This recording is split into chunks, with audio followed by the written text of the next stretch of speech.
தேனி மாவட்டம் பெரியகுளத்தை அடுத்த மேல்மங்கலம் கிராமத்தைச் சேர்ந்தவன் நாகராஜ் என்கிற புல்லட் நாகராஜ். இவன் மீது 61 செயின் பறிப்பு வழக்குகள், 3 கொள்ளை வழக்குகள், 2 திருட்டு வழக்குகள், ஆயுத தடுப்பு வழக்கு என 71 வழக்குகள் உள்ளன. இதில் 26 வழக்குகளில் தண்டனை பெற்றுள்ள நாகராஜ் மீது 38 வழக்குகள் நீதிமன்ற விசாரணையில் உள்ளன. ஜாமீனில் வெளிவந்துள்ள புல்லட் நாகராஜ் சார்பு நீதிபதி என்றும், பிரபல வழக்கறிஞர் என்றும், பத்திரிகை ஆசிரியர் என்றும் விதவிதமான அடையாள அட்டையுடன் வலம் வந்து மிரட்டி பணம் பறித்துவிட்டு தலைமறைவானதாக குற்றச்சாட்டுகள் எழுந்தன. கடந்த சில தினங்களாக வாட்ஸ்அப்பில் காவல்துறையினரை மிரட்டி குரல் பதிவு வெளியிட்டு வந்த புல்லட் நாகராஜ் தன்னை காவல்துறையால் பிடிக்க முடியாது என்று சவால் விட்டான். அவனை பிடிக்க தனிப்படை காவல்துறையினர் அவனது செல்போன் நம்பர் மூலம் அவன் பதுங்கியிருக்கும் இடத்தை கண்டறிந்தனர். வத்தலகுண்டுவில் உள்ள தங்கும் விடுதியில் இருந்து அவன் பெரியகுளம் செல்வதை நோட்டமிட்டு பின்தொடர்ந்த போது காவல்துறையிடம் இருந்து தப்பிக்க அதிவேகத்தில் இருசக்கர வாகனத்தை ஓட்டிச் சென்றுள்ளான் புல்லட் நாகராஜ். பந்த் காரணமாக அரசியல் கட்சியினர் திரண்டு சாலை மறியல் செய்ததால் தப்பிச் செல்ல இயலாமல் விழித்துக் கொண்டிருந்த புல்லட் நாகராஜை பெரியகுளம் டிஎஸ்பி ஆறுமுகம் மற்றும் காவல்துறையினர் மடக்கி பிடித்தனர். புல்லட் நாகராஜின் சவாலை புஸ்வானமாக்கி தலையில் 2 தட்டு தட்டி போலீஸ் வாகனத்தில் ஏற்றிச் சென்றனர்.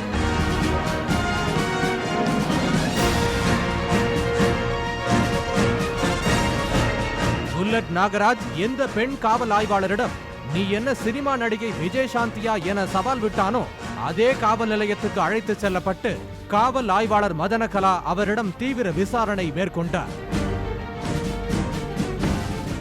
சிசி சர்ச்சில் இருந்து மடக்கி போகிறப்ப உள்ள ஒரு கட்டோடு உள்ள வழியாக போகிறப்ப நான் மடக்கி முன்னாடி போயிடுறேன். வண்டி திரும்ப முடியாமல் லாக் பண்ணிடுறேன். லாக் பண்ணி பின்பக்கமாக போய் விரட்டி பிடிச்சிட்றேன். பிடிச்சி பனியனை பிடிச்சி இழுக்கிறப்ப கத்தியை கொண்டு தாக்க வர்றேன். கத்தியை கொண்டு தாக்க வர்றப்ப கீழே இழுத்து போட்டுறேன். கீழே இழுத்து போட்ட உடனேவும் ஏடிஎஸ்பி சுருளிராஜன் சார் வந்து எனக்கு உதவி பண்ணி கூட வண்டியில் ஏற்றிட்டு தென்கரை காவல் நிலையத்துக்கு கொண்டு வந்துடுறேன். புல்லட் நாகராஜ் லாட்ஜில் தங்கியிருந்த அறை சிறப்பு உதவி ஆய்வாளர் பாலமுருகன் என்பவரின் பெயரில் பதிவு செய்யப்பட்டிருந்தது.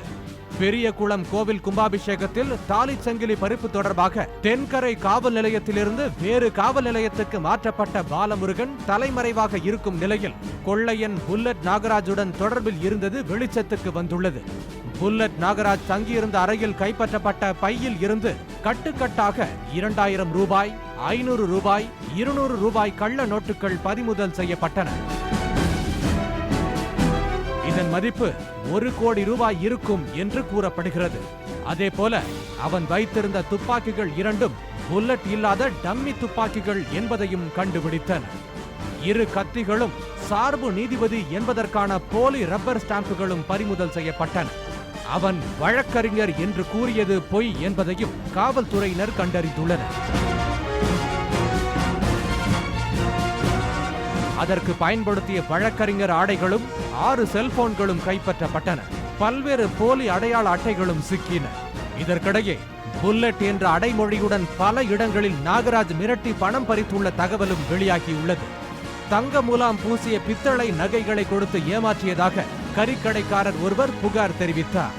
பித்தாளை மோகத்தை கொடுத்து 3000 ரூபாய் வாங்கிட்டு போயிட்டாரு. அப்புறம் வீட்டுக்கு வர சொல்லி ஒரு பித்தாளை சங்கிலியை 916 கால் மார்க் நகைன்னு சொல்லி அதில் வேறு கொஞ்சம் பணம் வாங்கியிருந்தாரு. கறி வாங்கின காசு எல்லாம் சேர்த்து 33,000 ரூபா கொடுக்கணும். வீட்டுக்கு காசு கேட்டு போனால் துப்பாக்கி எடுத்து சுட்டு போடுன்னு மிரட்டுறாரு. கள்ள நோட்டுகள் எப்படி வந்தன என்றும் கள்ள நோட்டு கும்பலுடன் உள்ள தொடர்பு குறித்தும் புல்லட் நாகராஜிடம் காவல் நிலையத்தில் வைத்து கிடுக்குப்பிடி விசாரணை நடந்து வருகிறது. அவனது வீட்டிலும் போலீசார் சோதனை நடத்தினர்.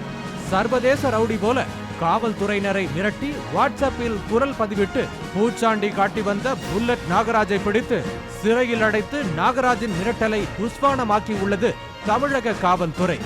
பாலிமர் செய்திகளுக்காக தேனி செய்தியாளர் கண்ணன் மற்றும் வேல்ராஜ்.